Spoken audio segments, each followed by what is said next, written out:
নমস্কার। যুক্তি তর্ক সঙ্গে অর্কয়ে আপনাদের স্বাগত। আপনাদের সঙ্গে আমি অর্কপ্রভ সরকার। নির্বাচন কমিশন এনুমারেশন ফর্ম দেওয়া, জমা নেওয়া, ডিজিটাইজ করা এবং আপলোড করার সময়সীমা 1 সপ্তাহ বাড়িয়েছে। 4 ডিসেম্বরের জায়গায় 11 ডিসেম্বর। যদিও বুথ পুনর্বিন্যাসের যে সময়সীমা ছিল কমিশন আগে করেছিল সেটা একই রয়েছে 11 ডিসেম্বর। খসড়া ভোটার তালিকা প্রকাশিত হবে 9 ডিসেম্বরের বদলে 15 ডিসেম্বর এবং চূড়ান্ত ভোটার তালিকা প্রকাশিত হবে 7 ফেব্রুয়ারির বদলে 14 ফেব্রুয়ারি। হঠাৎ করে কমিশন সময়ের সীমাটা বাড়ালো কেন? এখানেই হচ্ছে প্রশ্ন। দেখুন, সুব্রত গুপ্ত, যিনি স্পেশাল ইলেকটোরাল রোল অবজারভার হিসাবে দায়িত্ব নিয়েছেন এবং আরো 12 জন আইএস অফিসারকে পশ্চিমবঙ্গের প্রতিটি জেলায় রোল অবজারভারের দায়িত্ব দেওয়া হয়েছে। সুব্রতবাবু দায়িত্ব নিয়ে একটা জিনিস বুঝেছেন যে জল মেশানোর কাজ তৃণমূল কংগ্রেস এখনো অব্যাহত রেখেছে। কিভাবে রেখেছে? যে যারা মৃত, পার্মানেন্টলি শিফটেড, মাল্টিপল এন্ট্রি, এই ধরনের যে ফর্ম বিএলওরা সংগ্রহ করেছে সেগুলো তারা আপলোড করছে না। কেন করছে না? নির্বাচন কমিশনের সিইও তো বলেছেন যেগুলোকে আপলোড করতে হবে। তা সত্ত্বেও বিএলওরা কাদের নির্দেশে এখনো ফর্মগুলোকে সংগ্রহ করে নিজেদের কাছে রেখে দিয়েছে? পরিকল্পনাটা এই যে ঠিক শেষ মুহূর্তে এগুলো আপলোড করবে, কমিশনের আধিকারিকদের কাজের চাপ বাড়বে, তড়িঘড়ি করতে গিয়ে অনেক মৃত ভোটারের নাম তালিকায় থেকে যেতে পারে। এটাই হচ্ছে ছক। সেই ছকটা যাতে ফলপ্রসূ না হয় সেই জন্যই কমিশন কিন্তু এই উদ্যোগ নিয়েছে। বিশেষ করে দুটো জেলায় এই ঘটনা একেবারে সামনে চলে এসছে। একটা হচ্ছে মালদা, একটা হচ্ছে কুচবিহার এবং অবশ্যই দক্ষিণ 24 পরগনা। ফলতাতে বিডিও অফিসে গিয়েছিলেন সুব্রত বাবু, কথা বলেছেন, তাৎপর্যপূর্ণভাবে বলেছেন অভিযোগ এসছে, অভিযোগ আসলে খতিয়ে দেখতে হবে, ব্যাস এইটুকুই বলেছেন। তারপরে সাংবাদিকরা তাকে জিজ্ঞাসা করেছিল যে প্রযুক্তির ব্যবহার কিভাবে করা হবে। সুব্রতবাবু আশ্বস্ত করেছেন প্রযুক্তির ব্যবহার সর্বক্ষেত্রে হবে। দেখুন, আধার কর্তৃপক্ষ জানিয়েছেন পশ্চিমবঙ্গে 35 লক্ষ মৃত ভোটারের আধার বাতিল হয়েছে। তাহলে জন্মের সময় যে নথিভুক্তিকরণ হয় বা মৃত্যুর সময় যে নথিভুক্তিকরণ হয়, জন্মের সময় হলে আলাদা কথা, মৃত্যুর সময় হলে যাদের আধার কার্ড আছে সেটাকে অটোমেটিক্যালি ডিঅ্যাক্টিভেট করা যায়, কিন্তু অনেক সময় সেটা হয়নি। উত্তরপ্রদেশে এই প্রক্রিয়া সম্পূর্ণ হয়েছে, পশ্চিমবঙ্গেও আরো কয়েক মাস লাগবে। তাই সুব্রতবাবু এসেই তৃণমূলের খেলাটা ধরে ফেলেছেন যে বিএলওদের উপর চাপ সৃষ্টি করে ওই পার্মানেন্টলি শিফটেড, ডুপ্লিকেট, মৃত ভোটারদের ফর্ম তো জমা দেওয়া হয়েছিল, যেমন মৃত ভোটার, তার নামটা তো বাদ যাবে, সেই ফর্মগুলো সংগ্রহ করে বিএলওরা নিজের কাছে রেখেছে। কেন? কার অঙ্গুলি হেলনে? তাহলে ডাল মে কুচ কালা হয়। অভিজ্ঞ আমলা সুব্রত বাবুর বুঝতে অসুবিধা নেই, এইভাবেই মৃত ভোটার, ডুপ্লিকেট ভোটারের নাম তালিকায় রেখে দিতে চাইছে শাসক দল এবং সেই জন্যই কমিশনের এই সিদ্ধান্ত আরো 7 দিন বাড়লো এনুমারেশন ফর্ম দেওয়া, নেওয়া, ডিজিটাইজ করা এবং আপলোড করার সময়। অত্যন্ত একটা সদর্থক রোল প্লে করছে নির্বাচন কমিশন, এটা নিয়ে কোনো সন্দেহের কিন্তু কোনো অবকাশ নেই। এখন আর একটা সিদ্ধান্ত নিয়েছে নির্বাচন কমিশন, ইয়ারোদের মুচলেখা দিতে হবে যে তারা এই ফর্ম আপলোড করার ক্ষেত্রে কখনো কন্ট্রাকচুয়াল ডেটা এন্ট্রি অপারেটরদের সহায়তা নেননি। তারা মুচলেখা দেবেন, পরবর্তীকালে যদি দেখা যায় তারা মুচলেখাতে যে কথা বলেছে এবং কমিশনের ফাইন্ডিংসে সম্পূর্ণ অন্য তথ্য বেরিয়ে আসছে, তাহলে কিন্তু তারা বিপদে পড়বেন এবং আইন অনুযায়ী ব্যবস্থা নেওয়া হবে ইআরওদের বিরুদ্ধে।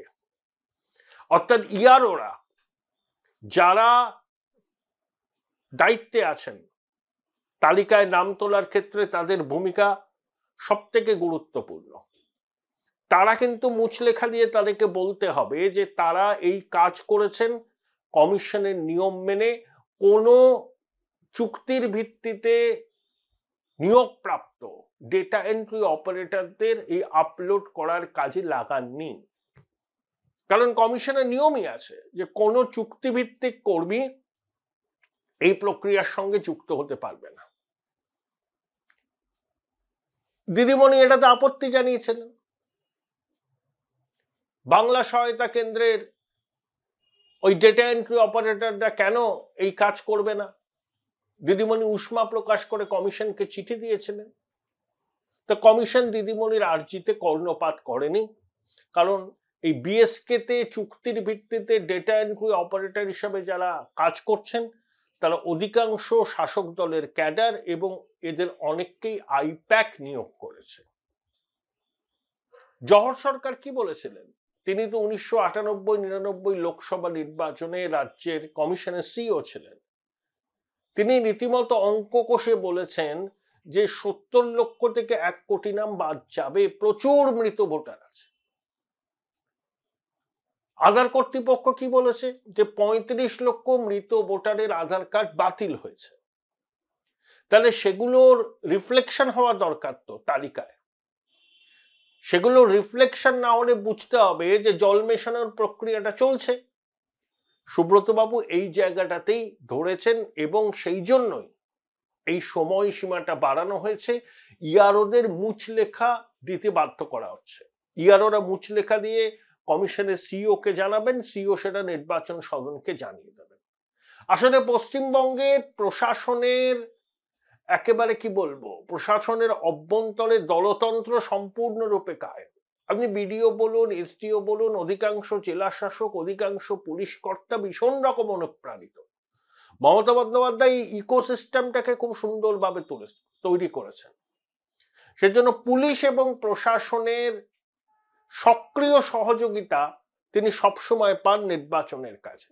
নইলে পুলিশ ওয়েলফেয়ার অ্যাসোসিয়েশন নেতারা বলতে পারেন যে চতুর্থবারের জন্য মমতা বন্দ্যোপাধ্যায়কে আমরা মুখ্যমন্ত্রী হিসাবে দেখতে চাই, তাহলে তাদের বায়াস একদম স্পষ্ট। তারা যে নিরপেক্ষ ভূমিকা কিছুতেই পালন করবেন না, তাদের এই বক্তব্যের মধ্যে দিয়ে সেটা উঠে এসছে।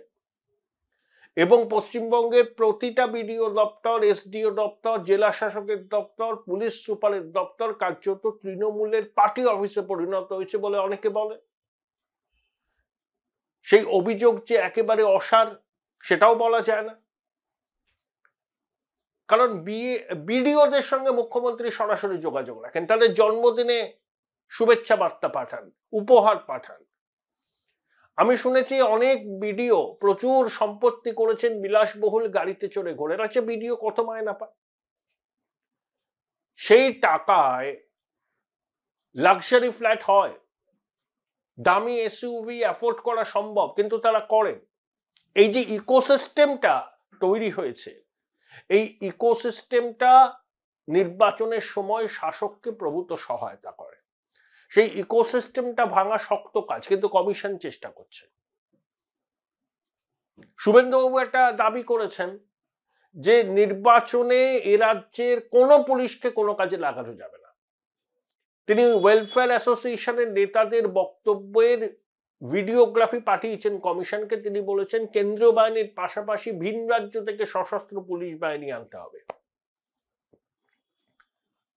কারণ প্রশাসন যদি নিরপেক্ষ না থাকে, প্রশাসন যদি আইন অনুযায়ী কাজ না করে, প্রশাসন যদি দলদাসের মতো কাজ করে তাহলে এই ধরনের ম্যামথ এক্সারসাইজ কখনোই সাফল্য পেতে পারে না। এবং সিওর দপ্তরের তো নিজস্ব কর্মী নেই, তাদের তো নির্ভর করতে হচ্ছে রাজ্য সরকারের কর্মচারীদের উপর, এবং রাজ্য সরকারের কর্মচারীরা যদি নিরপেক্ষ ভূমিকা না পালন করেন, তারা যদি 14 তলার অঙ্গুলি হেলনে চলেন, তখন এসআইআর প্রক্রিয়া নিয়ে প্রশ্ন উঠবে। সেই জন্য অমিতাভ বাবু কিন্তু বিষয়টাকে ধরেছেন এবং ধরেই কিন্তু যা যা পদক্ষেপ নেবার নিচ্ছেন।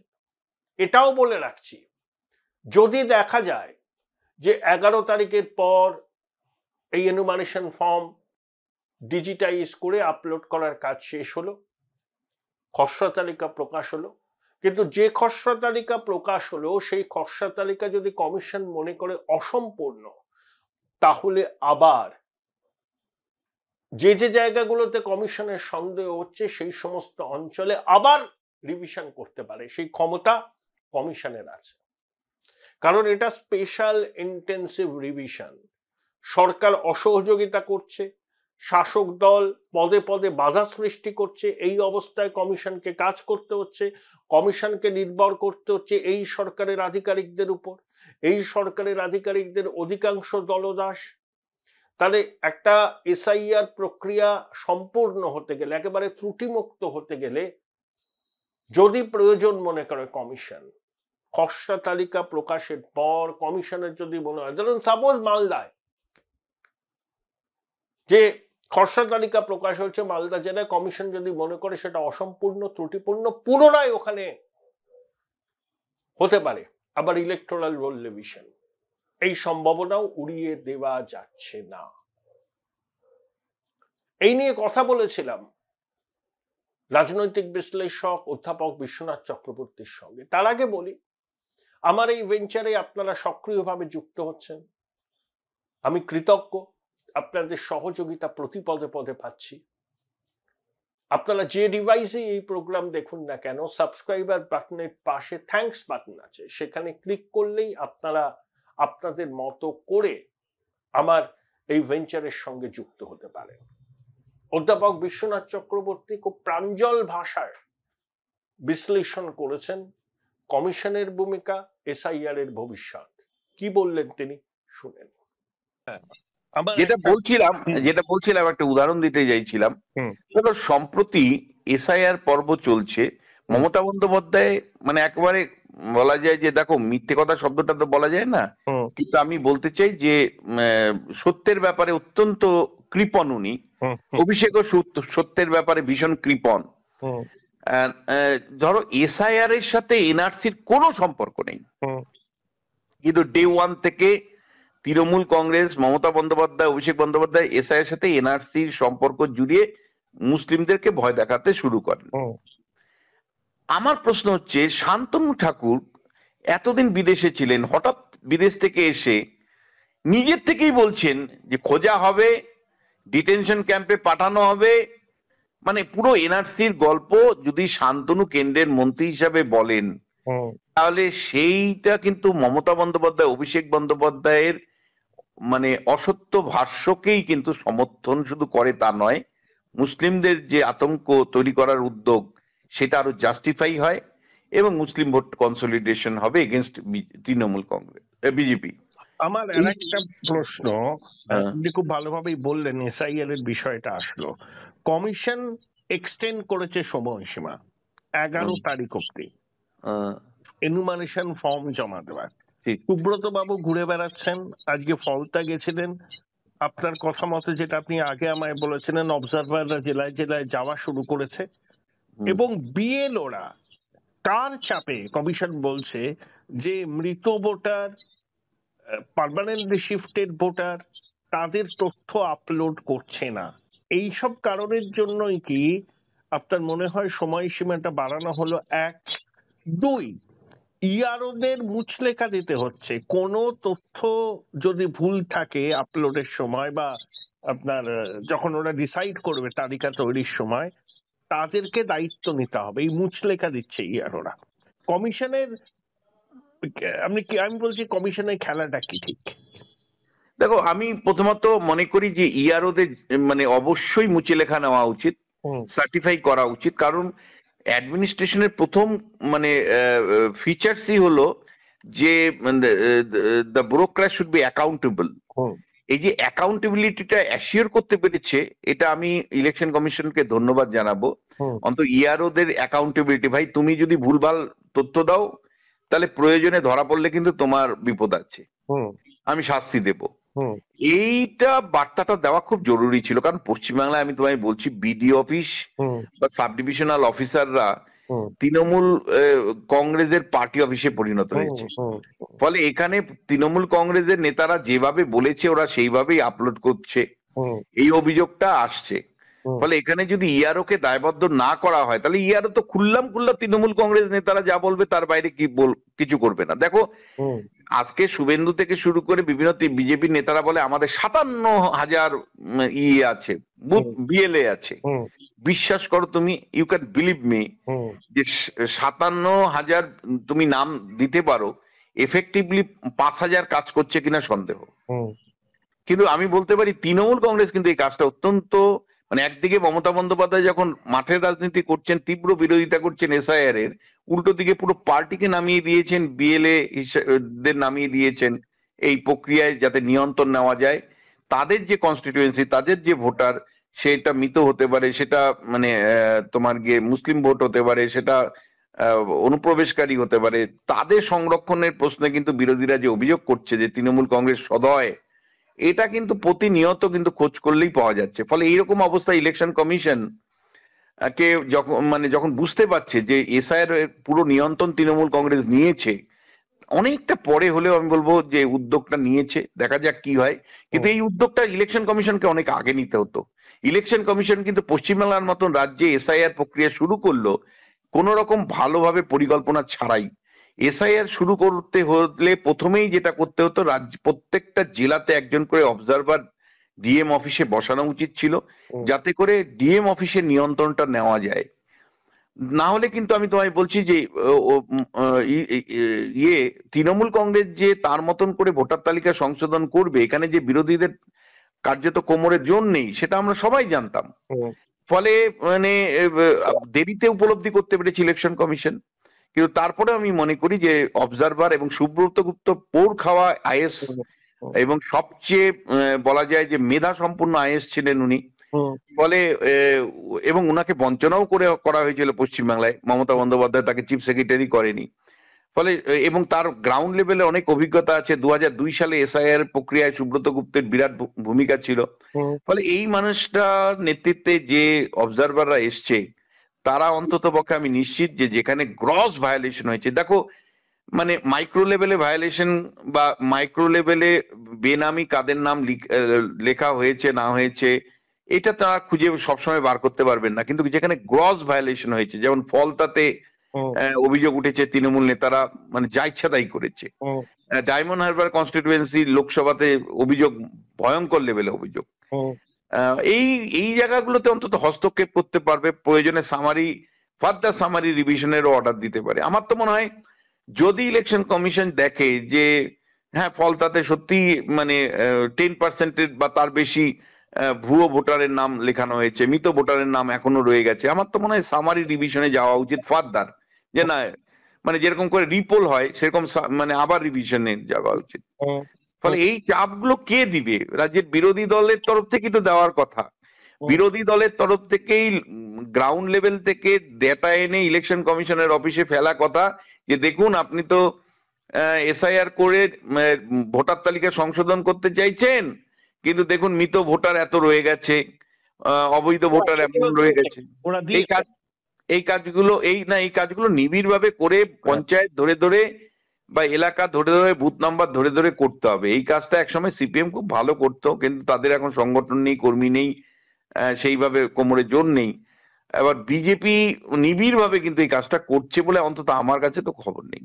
আপনি কি বললেন মানে এসআইআর এর পরে যদি কমিশন স্যাটিসফাইড না হয় প্রয়োজনে আরেকটা করতে, হ্যাঁ যেখানে যেখানে যেখানে যেখানে যে সমস্ত বিধানসভায় মনে হবে যে এই এলাকায় মানে এখনো মৃত ভোটার অনেক রয়ে গেছে, এখনো অনুপ্রবেশকারী ভোটার রয়ে গেছে, বা 2 বা ততোধিক নাম রাখা লোকের সংখ্যা এখানে যথেষ্ট পরিমাণে আছে, বিশুদ্ধ ভোটার তালিকা সংশোধন প্রক্রিয়া থেকে এই বিধানসভা কনস্টিটিউয়েন্সি অনেক পিছিয়ে আছে, তাহলে ফার্দার রিভিশনের জন্য অর্ডার করতে পারে, মানে এই রিভিশনটাকে আবার ফার্দার দেখতে পারে যদি তারা সেই ক্ষমতা প্রয়োগ করতে চায়।